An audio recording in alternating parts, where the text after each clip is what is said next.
I was a state trooper for 23 years, and through the years I experienced it all, or at least that's what I thought at the time. This happened quite a few years back. I was on night patrol on an interstate at about 3:30 a.m. Now, I don't know if you guys know what the show Cops is, but basically, it's where cameramen would follow around real cops filming everything that goes down. The episodes would consist of a compilation of the most interesting clips. The show's insanely popular, but unfortunately, nowadays, new episodes are no longer made. Back then, however, I was lucky enough to actually be featured on the show.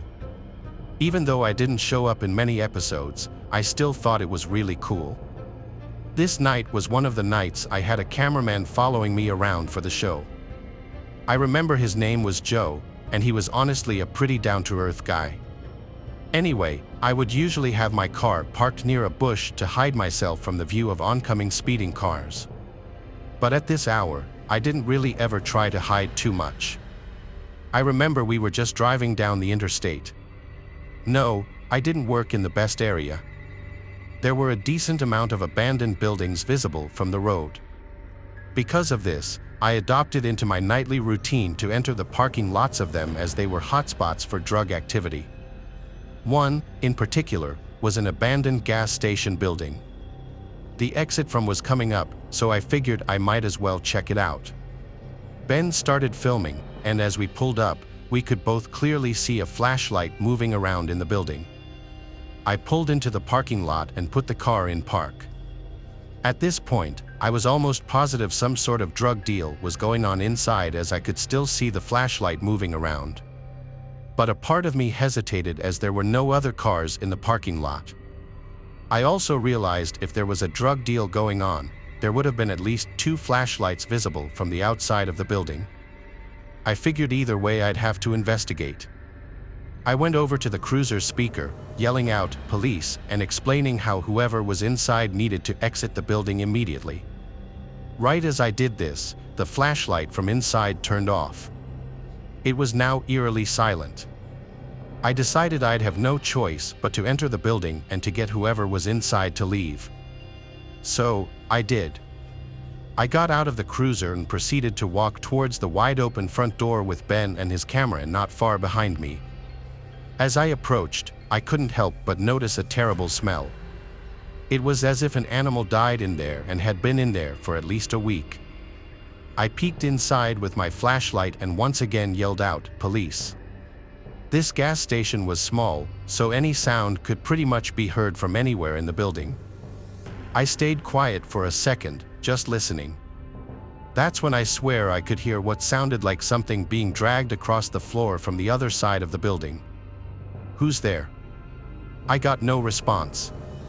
I walked inside the building, and in one of the back rooms, I could see what looked like a figure. I shined my flashlight in the figure's direction, but right as I did, whoever it was bolted and eventually left through a back exit. I started chasing after the guy, but as soon as I exited the same back exit, I didn't see anything. Almost the whole area was surrounded by a cornfield, so there was no way I was gonna find this guy. But I figured I had to try. I ran out in some random direction but stopped only after a few seconds, realizing it was pointless. Defeated and still confused as to why the guy ran, Ben and I went back to the gas station. But what we found left behind made it perfectly clear. There, in the back room, we found the lifeless remains of a dead body. I immediately called for backup, explaining the situation. Unfortunately, the guy responsible was never found, and the body itself couldn't be identified for obvious reasons. What we caught on video that night was never used in the final show.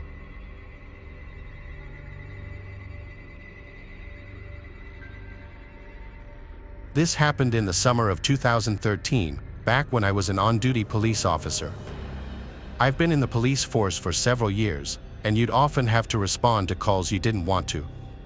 This ultimately led you to see and hear some disturbing things you couldn't even imagine. I've dealt with many different calls that range from abusive exes to full-on crime scenes. However, there was this one call I would never forget, and it was actually the call that made me quit. As I said, it was the summer, and I had just gotten done eating lunch when I received a call from an operator at the station. As the story went, an 11-year-old sister was home alone with her 3-year-old brother, who had reported him missing as she couldn't find him for hours. Now, normally, calls with missing children would almost always turn up upon arrival, but that wasn't the case in this situation. My field training officer and I had arrived at the house where the call was made and had begun searching the house. We went through rooms, checked under beds, in closets, and even outside with our canine. We basically tossed the house upside down but were unable to find the brother. I'd say after a good hour of searching, my field training officer and I decided it would be best to wait before gathering a search party. However, that was until I was walking around the backyard when I noticed something strange at the bottom of the pool. As I got closer, I immediately took off my belt and dove into the water to retrieve the kid we had been looking for. I began to perform CPR while telling the field training officer to call for an EMT, but after a few looks at him, it was already clear that he was deceased. The sister was a mess, which made me start to sob as well, knowing that I couldn't save him in time. For the whole day, we pretty much comforted the sister and her parents to help them get through this. As it turns out, the kid was trying to reach for a pool toy that happened to be in the water.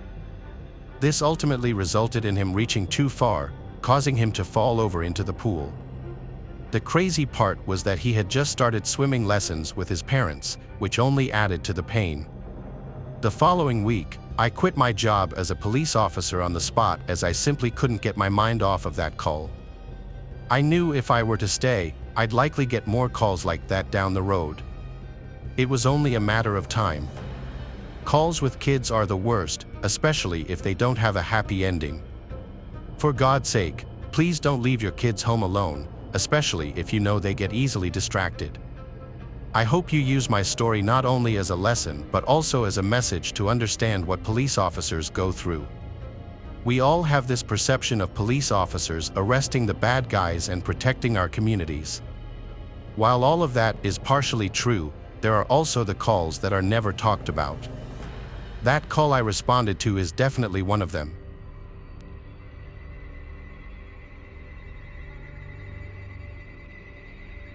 My family and I live throughout the middle of Georgia.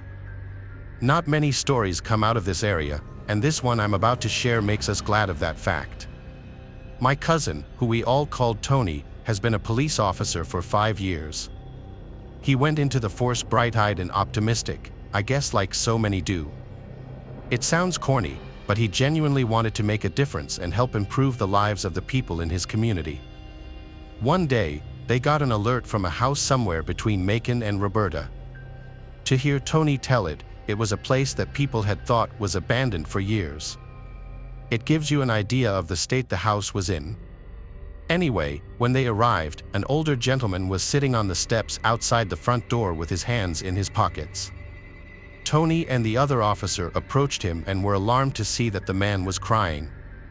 Well, not crying really, but sobbing. He was also muttering something to himself about how awful it is. They tried to question the man, but the guy was completely incoherent.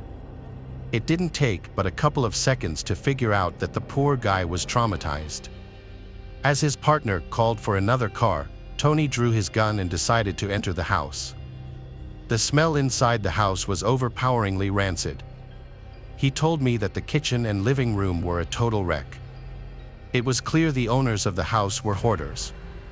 Pots and pans stacked damn near to the ceilings, spoiled food all over the table, takeout containers scattered all over the floor. Disgusting. As procedure dictates, Tony called out to see if anyone would answer. Silence. He told me that even with all his training and experience over those past 5 years, his heart rate was already building fast. Gun at the ready, he checked out the living room and saw nobody was there either. He made his way down the hall, where the smell was getting much worse. Just as it all became too much, he covered his mouth and nose and opened the door to what he suspected was the bedroom. In the bed were 2 corpses, gray-skinned and covered with flies. Despite his churning stomach, Tony decided to go in for a closer look, a decision he said he's regretted since. One of the corpses was male, the other female. The skin on their faces was already starting to fall off and the flies were flying in and out of their mouths. Some were landing and sitting on their eyeballs. As Tony inspected the female's corpse, he was horrified to find that she was holding an even smaller dead body, an infant. It wasn't until a large cockroach crawled out of the dead infant's mouth that Tony ran outside the house, tumbled over, and threw up his lunch all over the steps the man had been sitting on. When the other cars finally arrived, they were able to do a more thorough inspection. The older man that Tony and his partner had met when they first arrived was a former co-worker and friend of the dead man. They'd worked together at a peach packing company. The man hadn't shown up for over a week, and he'd gone to their house to see if he was okay. The poor man had been the first to see that horrible sight in the bedroom. The story that they put together was that the wife and husband had at some point become addicted to opioids after some kind of operation a year or so before. They had started abusing painkillers together, and the addiction grew and grew until they started shooting up and snorting heroin. Their daughter, who wasn't more than a couple of years old, had died of neglect. When the husband and wife discovered their baby's corpse, they finally broke completely and decided to end themselves. The coroner found enough heroin in both their bodies to kill them twice over. Tony's still on the force, but he started drinking a little too much after that. He's been going to therapy, and he's since managed to get his drinking under control, but almost every time we talk, he says that he still has nightmares about that poor child's corpse. And in his nightmares, the baby's still crying.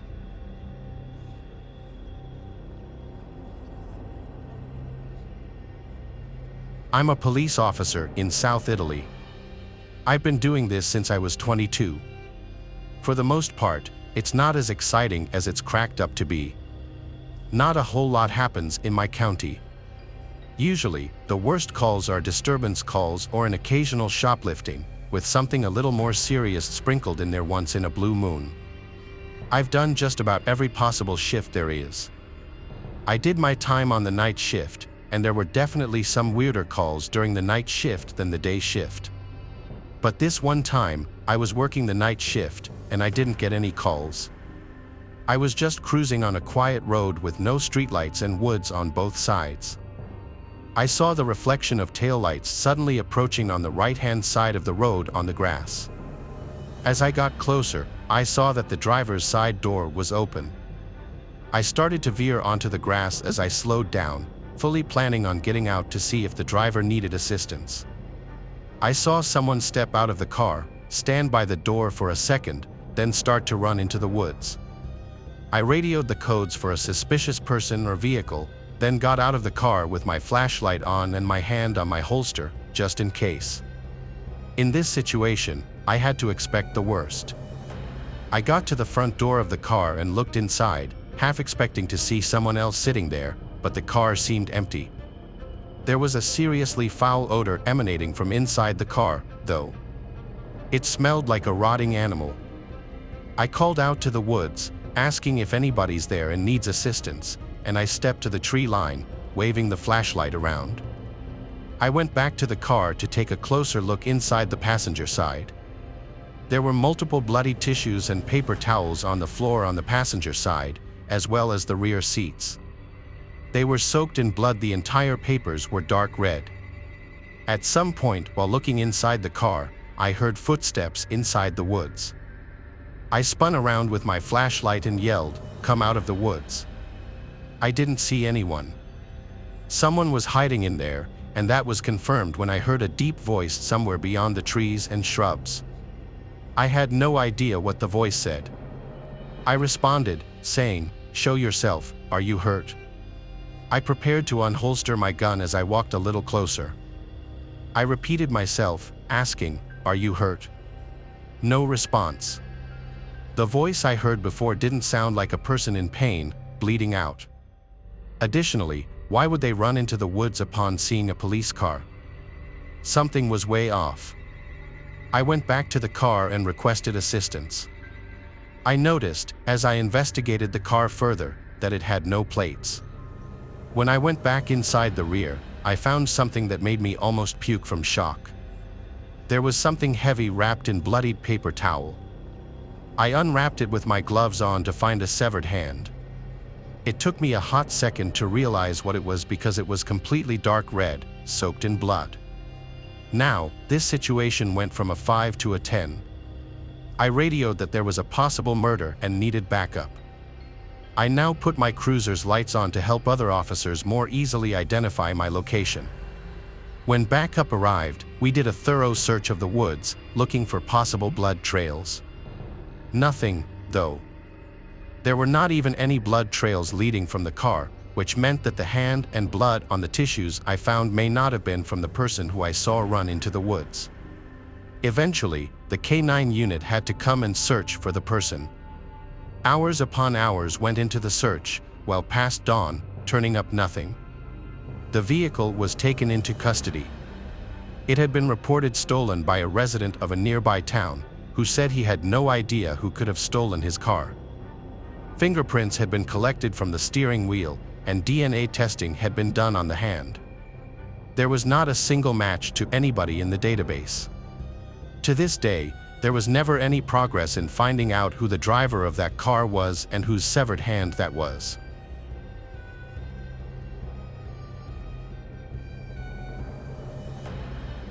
When I was 16, my mom had a job that required her to be out of town a lot. Because of this, my dad would often take me out to eat for a good part of my teen years. I remember one night we both decided to go to KFC for dinner. It was around 6 p.m., and my dad had just finished up his shift at work. Back then, my dad worked as a police officer and, at least at the time, would work pretty normal hours. Anyways, we went to KFC and got our usual. On our way back home, I remember we were pretty deep into a conversation, though I don't remember what it was about. After a while, I noticed my dad wasn't really responding anymore. We were fairly close to our house, but still on main roads before we needed to turn into our neighborhood. At first, I thought he just lost interest, but I glanced across and noticed he was permanently looking in the rearview mirror. I asked him what was up, and he mentioned how the car behind us had been following us ever since we left the KFC parking lot. I remember glancing behind us, and sure enough, some blacked-out SUV was tailgating us. My dad mentioned how we needed to verify if this car was actually following us. He proceeded to pull into the next street and do a few turns just to get back onto the main road. I will never forget that feeling, that sinking feeling, as I watched the cars sharply turn back behind ours. Now, it was around 9 p.m. on a weekday, so there weren't that many cars on the road. The car behind us then put its high beams on, and at that point, my dad was completely focused. He had fully shut me out, putting all his attention into losing whoever was following us.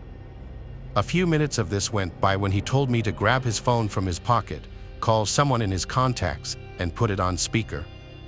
My hands were shaking at this point. I could barely press the buttons.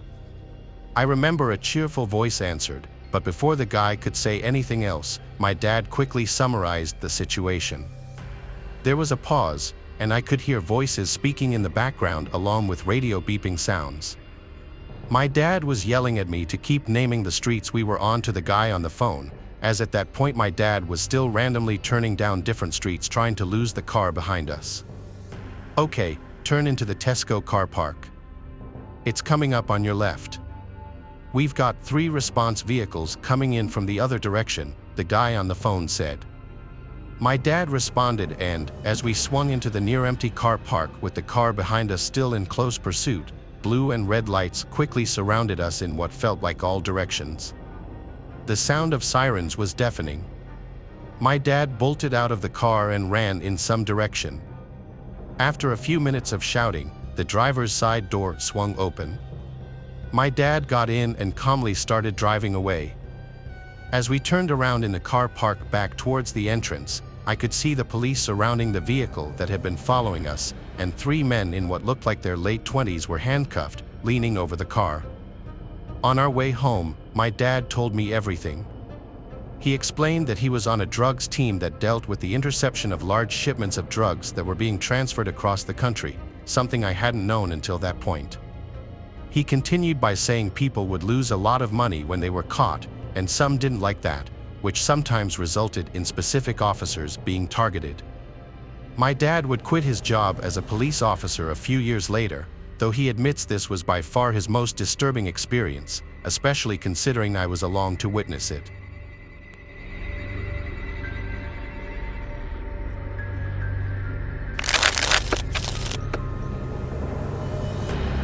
Subscribe to the channel and turn on notifications to watch the latest videos.